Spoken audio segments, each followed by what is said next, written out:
My name is Alina. I am 29 years old. I got married when I was 24. My husband's name is Zane. He was 27 when we got married. Everyone said we looked good together. People smiled at our wedding. My parents were happy. His parents gave us many gifts. We moved into a small house after the wedding. I decorated every room with love. I wanted to build a good home. At first, everything was fine. Zane had a job in a bank. I stayed at home. I cooked, cleaned, and waited for him to return every evening. He smiled when he came home. He brought flowers sometimes.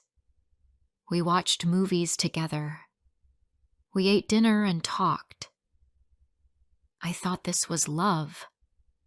I thought this would last forever. After 1 year, things changed. Zane came home late. He said he had work, but he looked tired and cold. He stopped bringing flowers. He stopped talking much. When I asked him what was wrong, he said nothing. He looked at his phone more than he looked at me. He didn't hug me like before. He didn't even sit close to me on the sofa. One day, I found a message on his phone. It was from another woman. She called him love. My hands shook. My legs felt weak. I waited for him to come home. When I asked him about it, he got angry. He said I should not touch his phone. He said it was nothing. He said she was just a friend. I cried that night. But in the morning, I made tea like always. I made breakfast. I wanted to forget the message. I wanted to believe him. I told myself maybe I was wrong. Maybe it was really nothing. I didn't want to lose him. I didn't want to break the marriage. Months passed. Zane didn't change. He still came home late. He still talked to other women. Sometimes I saw strange names on his phone. When I asked, he shouted at me. He said I didn't trust him. He said I was making his life hard. So I stayed quiet. I didn't ask again. My friends told me to leave him. They said I deserved better. But I didn't listen. I thought maybe he would change. Maybe he would remember how much I loved him. Maybe he would feel sorry and come back to me. I waited. I hoped. I cried alone in the kitchen again and again. Then one day, I found a photo on his phone. It was him with another woman. They were at a beach. He was smiling. He never smiled like that with me anymore. I felt sick. When I showed him the photo, he laughed. He said it was old. He said it meant nothing. He said I was overthinking. I didn't sleep that night. I lay in bed, looking at the ceiling. I didn't know what to do. But in the morning, I cooked like always. I cleaned the house. I waited for him to come home. I told myself again, maybe he will change. Maybe next month will be better. Sometimes he was nice.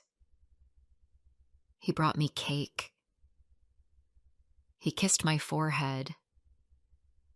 He said sorry. He said work was hard. He said he was just tired, not angry. I believed him again. I forgave him. I smiled when he smiled. I was happy just for one soft word, but it never lasted. Every time I believed him, he broke my trust again. There was always another message, another woman, another lie. I cried again and again, and still I stayed. Still, I made tea for him every morning.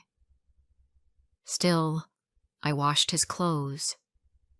I cleaned his shoes. I waited at the door. People say time heals everything, but time didn't heal anything for me.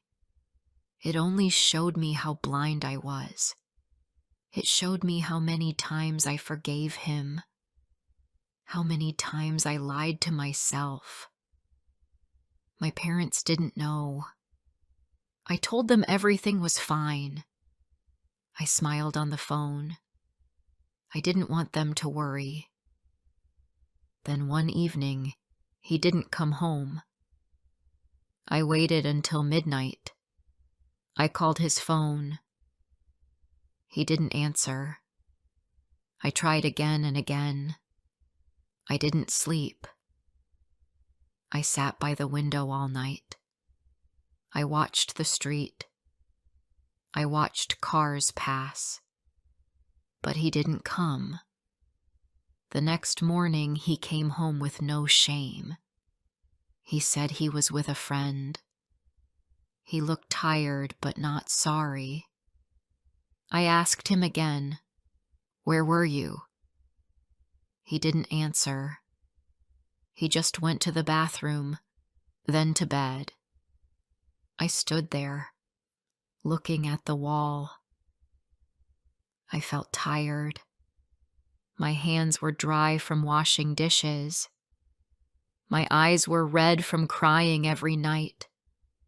My mind was full of pain, but my mouth stayed shut. I wanted to scream. I wanted to ask, "Why do you keep doing this?" But I didn't. I just picked up his shirt from the floor and folded it. He slept peacefully while I sat on the edge of the bed, staring at the empty space beside me. I wondered how I became this person. A woman who waited. A woman who cried in silence. A woman who kept giving love to someone who didn't care. One day I saw him near our house. He was in a car with another woman. They laughed. They didn't see me. I stood behind a tree and watched. I felt like a stranger in my own life. My heart didn't break this time.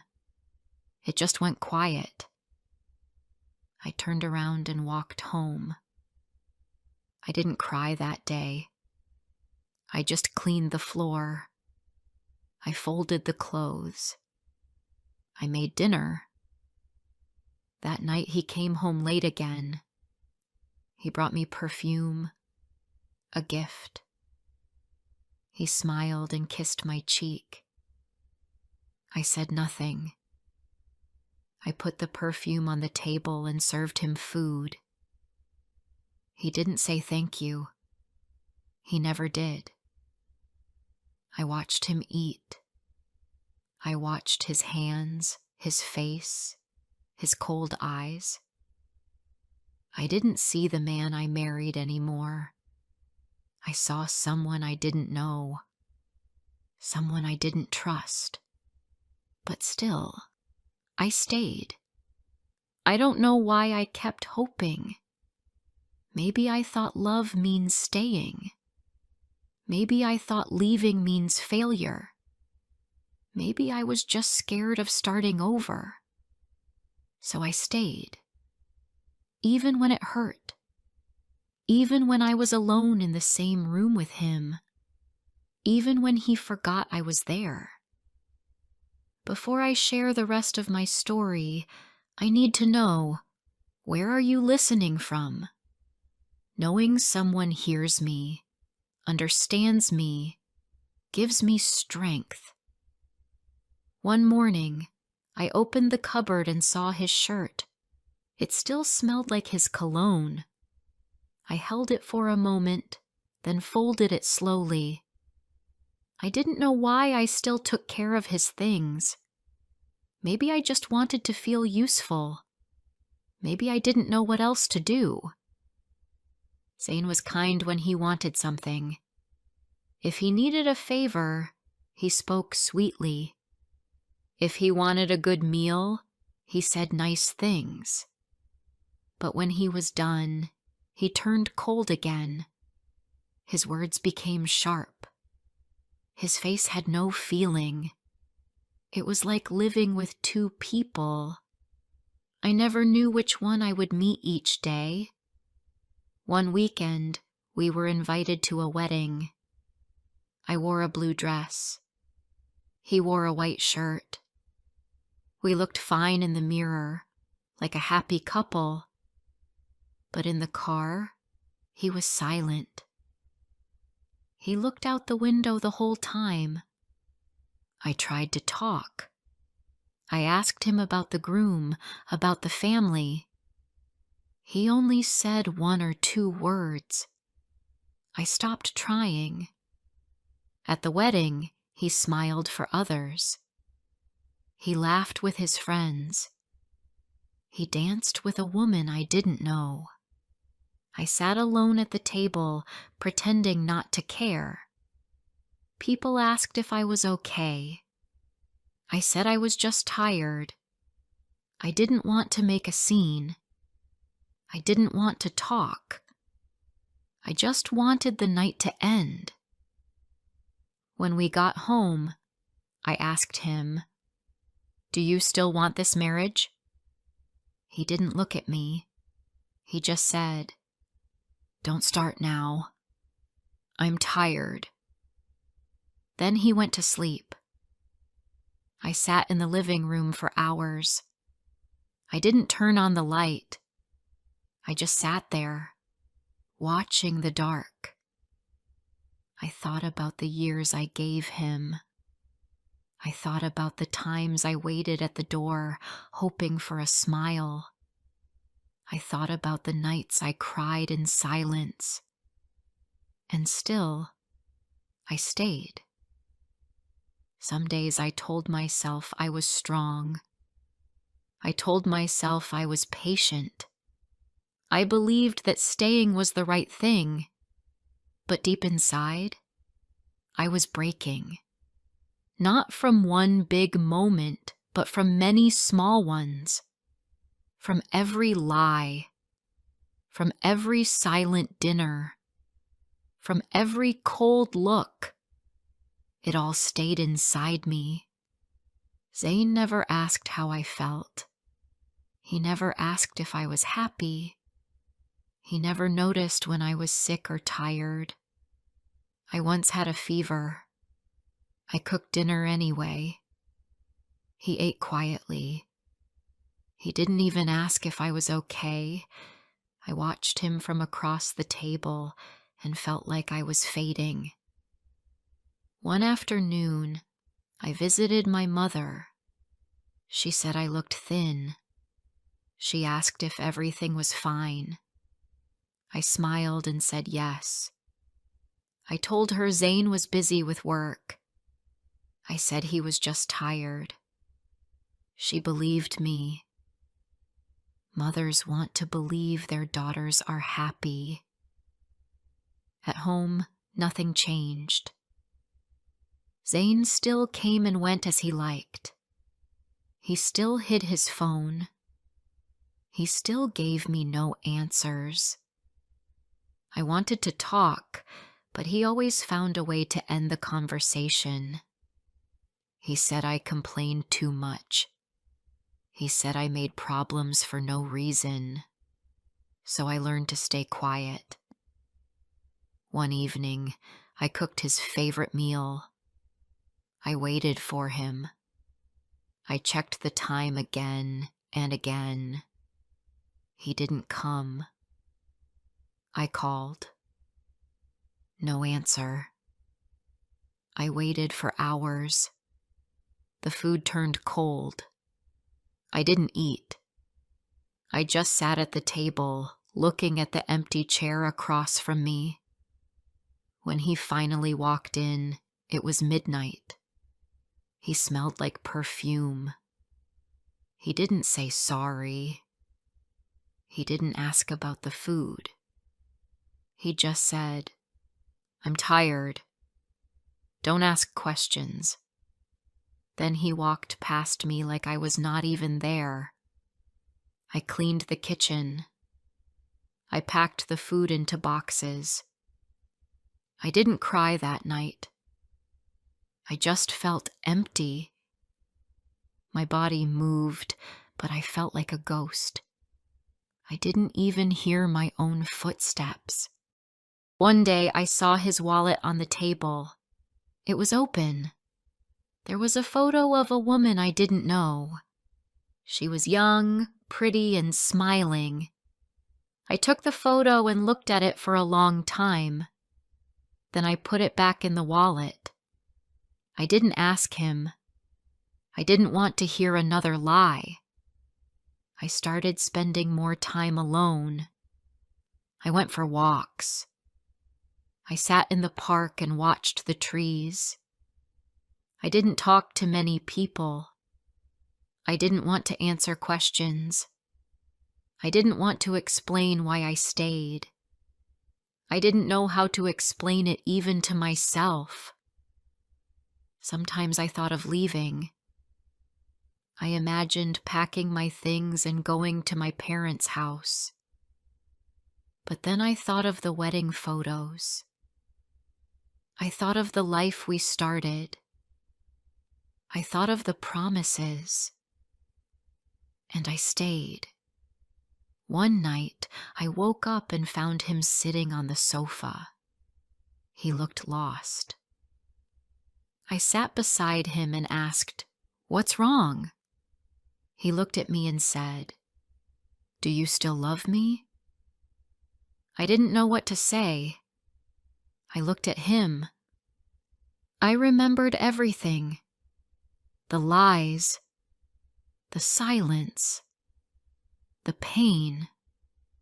And still, my mouth said, "Yes." He didn't say anything back. He just stood up and went to bed. I sat there alone. I hated how fast I said yes.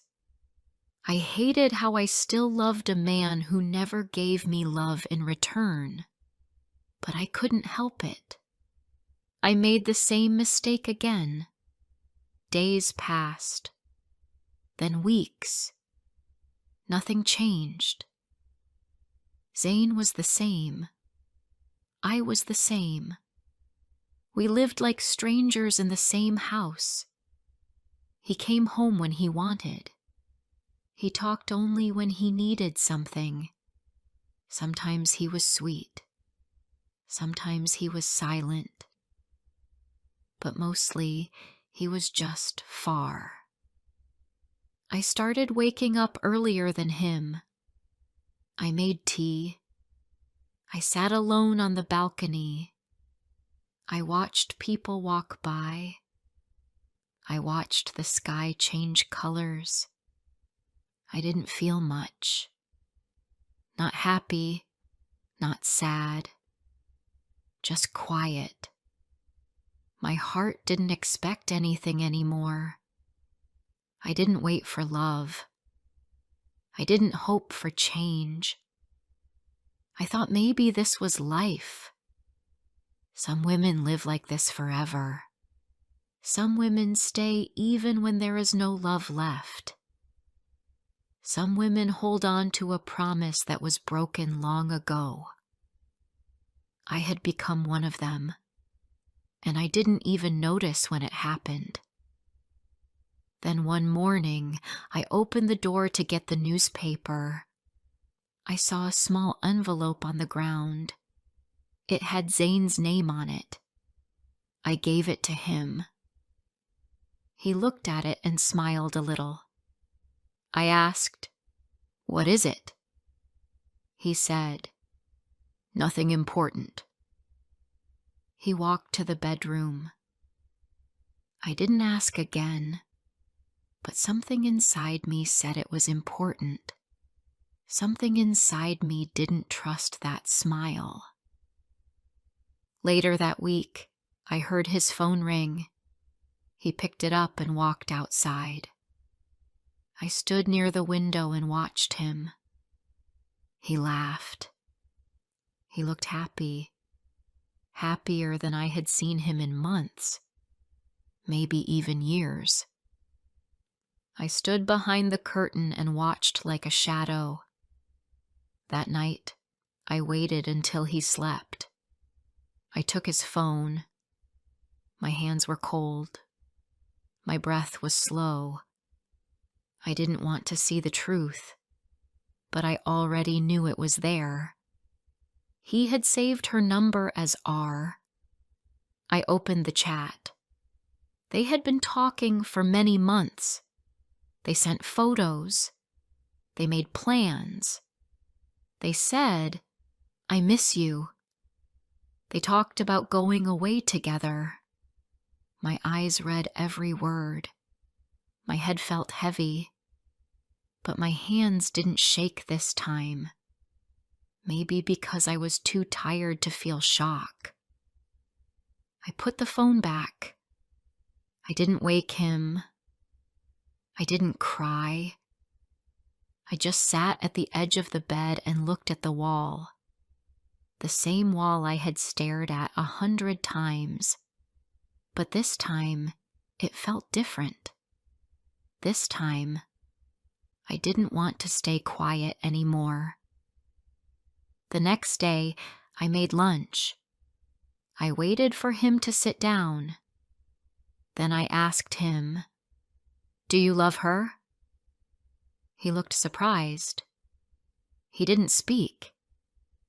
I asked again, "Do you love her?" He put his spoon down. He said, "I don't want to talk about this." I said, "Then I will talk. I saw your messages. I know everything." He looked at me for a second, then looked away. "I didn't mean for this to happen," he said. "It just happened." I laughed. Not because it was funny, but because I had heard those words before, years ago, from him, for another woman. I said, "You always say that, every time. It just happens, and I always stay. I clean your mess. I forgive you. I believe you will change, but you never do. You never learn. And maybe I don't either." He didn't answer. He didn't say sorry. He just sat there, looking at the table. I stood up. I went to the bedroom. I opened the cupboard. I looked at my clothes, at my shoes, at my small box of things. I thought, what do I really need? I packed one small bag, just enough for a few days. I walked out. He didn't stop me. He didn't even ask where I was going. I went to my parents' house. My mother opened the door. She saw my face. She didn't ask any questions. She just hugged me. I cried for the first time in weeks. Not because I was weak, but because I was tired of being strong. I stayed there for 3 days. I didn't check my phone. I didn't want to hear his excuses. I didn't want to fall into the same hole again. I needed time to breathe. On the 4th day, Zane called. I didn't answer. He sent a message. It said, "Come home. We can fix this." I stared at the message. My fingers didn't move. I closed the phone. I sat in the garden with my mother. She made tea. We didn't talk much. Then she said, "Sometimes love is not enough. Sometimes it hurts more to stay." I looked at her. I didn't say anything, but her words stayed in my mind all night. Later, I called him. I said, "We can't fix this. I don't want to come back. I've had enough." He said, "You're making a mistake." I said, "Maybe, but I don't want to keep making the same one." He didn't reply. I didn't expect him to beg. He never did. I started looking for a small flat. I didn't want to go back to our house. Too many memories.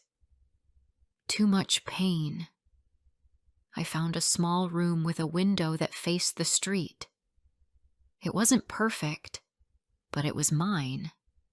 I moved in after 1 week. I didn't take much.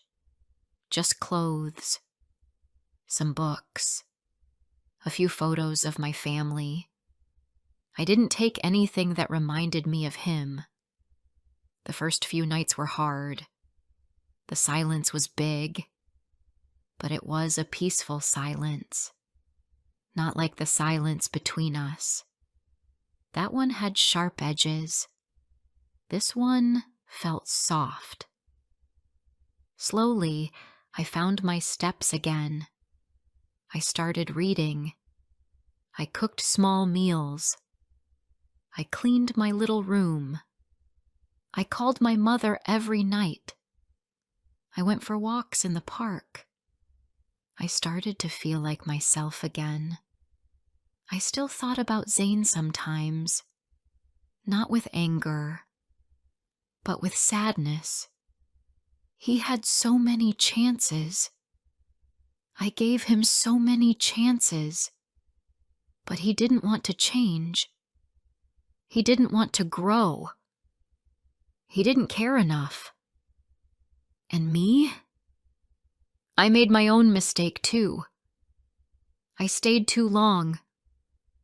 I believed too much. I thought love could fix everything. But now I knew. Some people never learn from their mistakes.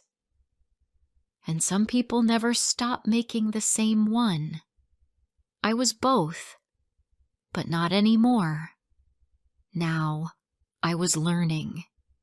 Slowly, quietly. I was learning to love myself more than someone who didn't love me back. I was learning to live for me. And I knew one thing for sure. I would never go back.